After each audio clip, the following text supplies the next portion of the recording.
ভারতবর্ষের সবথেকে বড় বড় যে লয়াররা রয়েছেন তাদের মধ্যে অন্যতম যিনি রয়েছে পালন করছি। সেই সঙ্গে আপনাদের কাছে বার্তা রাখছি, যারা পশ্চিমবঙ্গের কর্মচারী থেকে শুরু করে শিক্ষক শিক্ষিকা ডাক্তার নার্স যারা রয়েছেন, সংগ্রামী যৌথ মঞ্চের ছত্রছায়ায় যারা রয়েছেন, তাদেরকে আহ্বান জানাবো এই মঞ্চটাকে টিকিয়ে রাখার দায়িত্ব আপনাদের। আপনারাও আসুন। সেই সঙ্গে সঙ্গে সংগ্রামী যৌথ মঞ্চের যে সমস্ত কর্মসূচি আগামী দিনে নিতে চলেছে সেই কর্মসূচিতে অংশগ্রহণ করুন।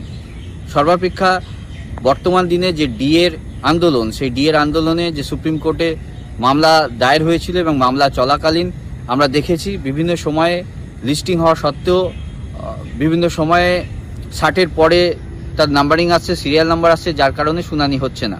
তাই সংগ্রামী যৌথ মঞ্চ এমতো অবস্থায় চিন্তাভাবনা করেছেন এবং সিদ্ধান্ত গ্রহণ করেছে যে আগামী দিনে সংগ্রামী যৌথ মঞ্চ এই ডিএ মামলায় পার্টি হবে এবং মামলাটা লড়বেন। সেই ক্ষেত্রে ভারতবর্ষের সবথেকে বড় বড় যে লয়াররা রয়েছেন তাদের মধ্যে অন্যতম যিনি রয়েছেন তাদেরকে নেওয়ার চেষ্টা করা হচ্ছে এই ডিএ মামলায়।